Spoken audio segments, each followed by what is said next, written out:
జనసేన అధినేత పవన్ కళ్యాణ్ ఆశయాలు సిద్ధాంతాలు నచ్చి ఎంతో మంది ఇతర పార్టీల నాయకులు జనసేన పార్టీలో చేరేందుకు ముందుకు వస్తున్నారని జనసేన పిఎస్సి సభ్యులు పంతం నానాజీ పేర్కొన్నారు. కాకినాడ రోడ్ల మండలం నేమం గ్రామం సీనియర్ రాజకీయ నాయకులు ఇంచిరప్ప సుబ్బారాయుడు నేడు వారి అనుచరులతో కలిసి నేమం గ్రామంలో ఆయన నివాసం వద్ద జనసేన టీడీపీ ఉమ్మడి అసెంబ్లీ అభ్యర్థి జనసేన పార్టీ రాష్ట్ర పిఎస్సి సభ్యులు పంతం నానాజీ సమక్షంలో జనసేన పార్టీలో చేరారు. వీరికి పార్టీ కండువాలు వేసి పార్టీలోకి ఆహ్వానం పలికారు.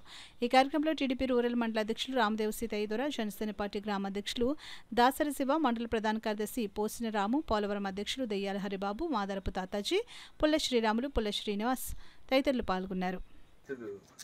సుబ్బారాయుడు గారిని ఇవాళ జనసేన పార్టీలోకి సాధారణ వారిని ఆహ్వానిస్తా ఉన్నాం.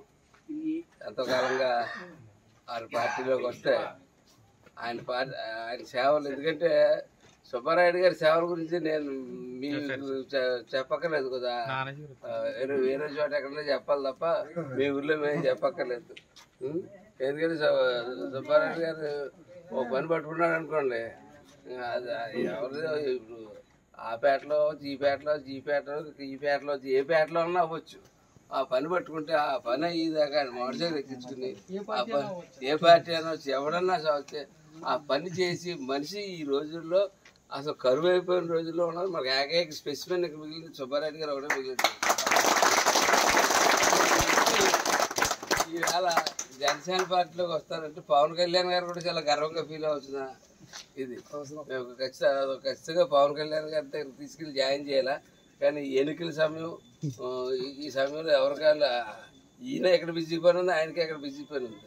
కాబట్టి ఈ తరుణంలో ఇక్కడే మన అందరిలోనే జాయినింగ్ పెట్టుకుని ఆయన్ని సాధారణంగా జనసేన పార్టీలోకి హృదయపూర్వకంగా జనసేన పార్టీకి ఉన్నటువంటి ఎవరైనా చిన్న పార్టీ నిర్వాహకులు కానీ ఎవరైనా పనులు అవన వాళ్ళు కానీ ఎవరైనా ఇబ్బందులు పడుతున్న వాళ్ళందరూ కూడా ఈ వాళ్ళ నుంచి చాలా హ్యాపీగా ఫీల్ అవచ్చు. ఎందుకంటే మన సుబ్బారెడ్డి గారు అన్నట్టు మనకు ఎక్కడికైనా సరే తీసుకెళ్ళగలడు అలా ఒక ధీమా నాలో ఇక్కడ కాన్స్టిట్యూన్సీలో ఏర్పడుతుంది. అలా మీ అందరిలో కూడా ఆ ధీమా వస్తుందని చెప్పి నేను తెలియజేస్తూ సుబ్బారెడ్డి గారిని వేదిక